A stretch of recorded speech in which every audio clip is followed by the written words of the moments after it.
It's Just Ask a Pro. Tim is here from Diaz and Larsen. Their number 801-596-1661. They will sit down and consult with you absolutely free of charge, no cost to you, to sit down and talk about your situation. Tim, as we get into the latter parts of the year, I start wondering how a bankruptcy right now might affect your taxes, your end of year situation. Should you take that into consideration at all? Oh, yeah, absolutely. Don't go filing your own case right now. End of year is a really critical time to look at the timing of your filing. Yeah. If you're one of these people that, generally gets a huge refund, and a lot of people do, especially people that, don't make as much money using earned income credits, child tax credits, anything like that give these large refunds, if you file right now, you're going to lose that refund. So you want to time your filing very critically, and also it's not a matter of, okay, well, I'll file on my own still and I'll just spend this refund however I want. No. There are specific things you need to be aware of how you can spend that refund. So you need to come down, sit with an experienced attorney like myself in this matter, and know if you're getting that refund, when we should wait, how we should file the case, and what you can specifically do with those funds. How about if you've already done your taxes, you're currently waiting for the refund to come? If you file a bankruptcy before you've gotten your refund, does it still come into play? It will be gone. You will not receive that refund anymore. Okay. Yeah. If you receive the refund and have already spent it and then file a bankruptcy, is that? It's safe as long as you spent it on certain things. Okay. You still want to consult with me because if you paid mom or dad, you just got mom and dad in trouble. So, again, it's a timing issue. There's waiting periods we need to look at so you don't get innocent parties in trouble by your filing. Wow. And that can happen, man. And that's why it happens a lot. That's why it's so important to talk to an attorney in a situation like this. All of a sudden now you're pulling your dad and your mom into court. Yeah, you think you did a good thing by paying these people back, and then all of a sudden they get sued by a bankruptcy trustee. And then it finds out that they didn't report that they had earned income on that. Jeez. Many issues. No kidding.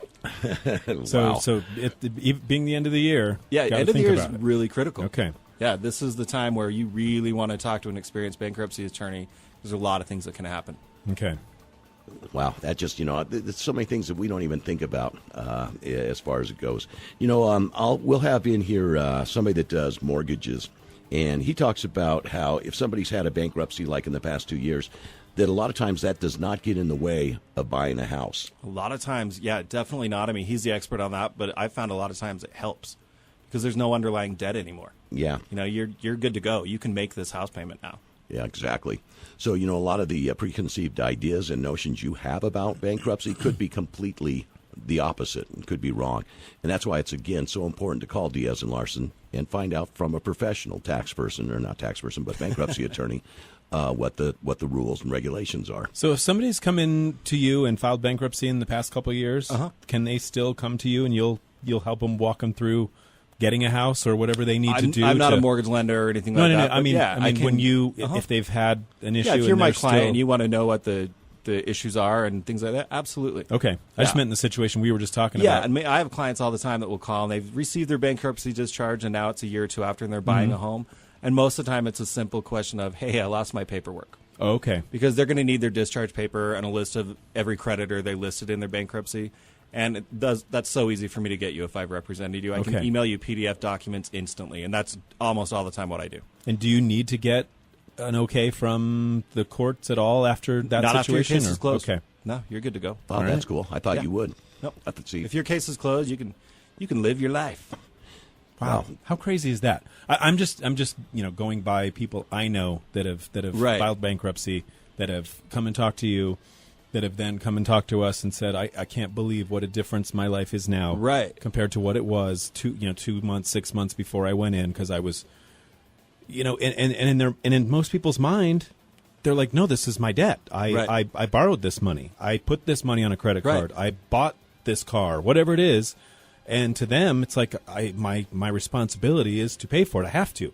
I mean, whether it puts me in the poorhouse or whatever. But if you can't, there are ways out of this. What a difference in your entire life it will make. And make sure you go to the right person.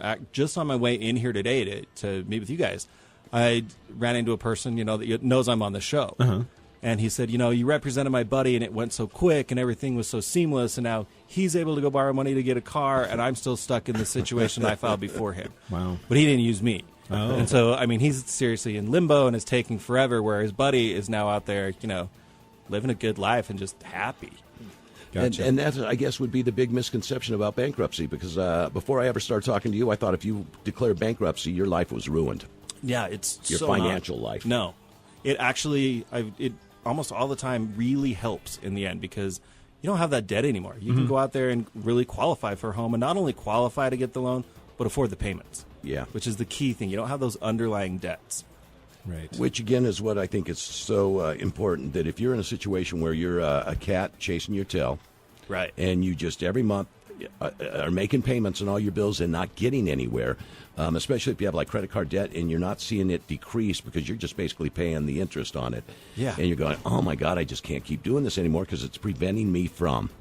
Yeah. Whatever it's preventing you from, buying a car, going on vacation, paying for school, whatever, there's a problem. Exactly. And, I mean, I've noticed a lot lately, I don't know why, but a lot of people are coming in with vehicles that they're just hugely underwater on. Yeah. And sometimes just having that consultation of like, listen, here, we can get rid of everything, and I'll let you know. If you want to keep the truck, here's what your payment will be, or here's where you're at. If you want to surrender that, here's where you're at.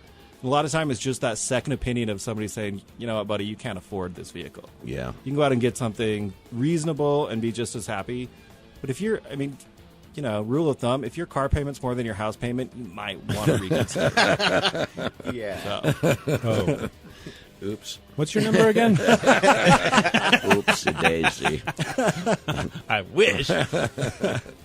If you got a question for Tim and Diaz and Larsen, call right now at 801-470-570 or 670-KBER. And again, Tim is here to answer any questions you have about bankruptcy today. You can hang out for another minute? Sure. Okay. Let me play a song. Okay. And let's see if we can load up some calls here. 470-570-670-KBER. 670-KBER.